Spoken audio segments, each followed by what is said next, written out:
ዞን ምስራቅ ስልጤ ወረዳ ምክር ቤት ኢኮኖሚ ዘርፍ ቋሚ ኮሚቴ ሰብሳቢ ነኝ እና እኛ ምክር ቤት ወረዳ ምክር ቤት አባላት ለሰባተኛው አገራዊ ምርጫ እንደ ምክር ቤት ከኛ ምን ይጠበቃል፣ ምንድነው ማድረግ አለብን የሚለውን መነሻ በማድረግ ይሄን ምርጫ ፍትሃዊ፣ ዲሞክራሲያዊ፣ ተአማኒነት ያለው በህዝብና በሁሉም አቅጣጫ ቅቡልነት ያለው ምርጫ እንዲሆን እኛ ምክር ቤት አባላት የበኩላችንን ድርሻ መወጣት አለብን።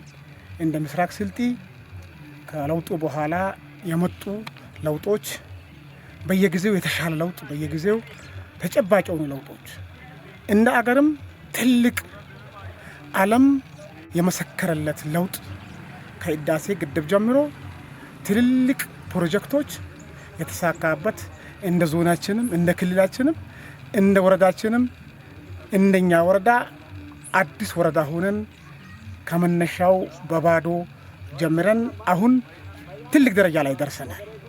አሁን ህዝባችን የቀሩ ነገሮችን በቀጣዩ ምርጫ የተሳካ ምርጫ አድርገን የቀሩ ፕሮጀክቶችን አሳክተን የተሻለ ደረጃ ላይ ለማድረስ ብልጽግና ለመምረጥ ዝግጁ መሆን አለብን የሚል ነገር ነው። አመሰግናለሁ።